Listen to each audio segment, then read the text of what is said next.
2008, they had an excellent picture taken when the guy had crossed immigration.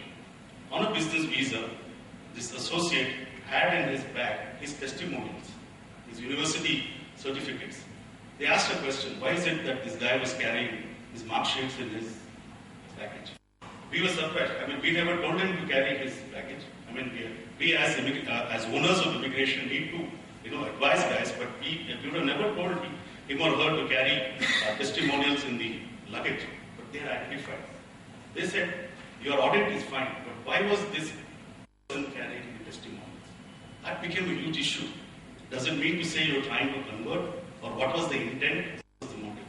So the kind of do's and don'ts that we're going to get into EMEA, the Middle East and Africa would be huge. And countries like South Africa, Nigeria, Kenya, Ghana are on the wire. I have been asked to do something in my presence for Angola. We have already started working on that. So the do's and don'ts that we have to get in would be huge, and we need to share those experiences. Thank you. Thank you for your interesting experience you shared, Shahid. Brendan, you could talk about the gap between the law and the practice on the ground in the markets. Sure. The first thing that in actual fact, it's interesting because I'm actually in South Africa for 5 months building out our Africa practice because of the level of interest. So a couple of things. In relation to this enormous gap in some of the emerging markets between what is the stated law and the actual practice is very significant because in many of the emerging markets, particularly in Africa, there is very little legislation, or the legislation itself is still based on quite antiquated French law in Sub-Saharan Africa, or whatever the colonial power law was. And because of that, they're actually based on the world as it was 40, 50 years ago. And so the legislation does not keep up with the practice.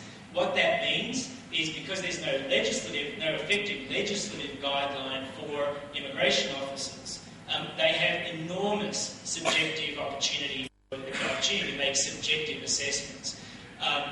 That's very dangerous in many of the environments because they can just arbitrarily refuse applications because they didn't feel like processing it, or because they don't believe that someone has the requisite skills that matches the position. But there's no legal legislation that actually allows for that sort of an assessment to take place. But it doesn't matter.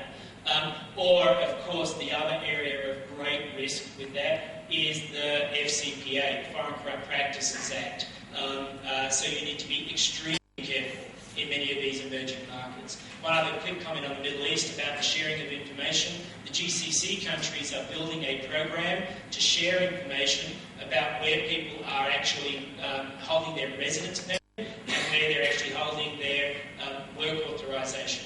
So people that are, for instance, living in Dubai but working in Saudi Arabia, those two governments are now sharing information on exactly that and will be following up.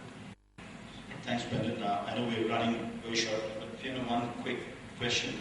As we've seen in the UK and as Brendan mentioned in the Netherlands, they're moving more towards an attestation-based approval system, and with the government coming in lastly for audits. Do you see this happening in more parts of Europe? For France, definitely. Most definitely. There's a huge increase, and there is an increase on any company that is receiving employees coming from India. And we have a dual control system. You have a labour office who comes in, but you can also have a social security officer.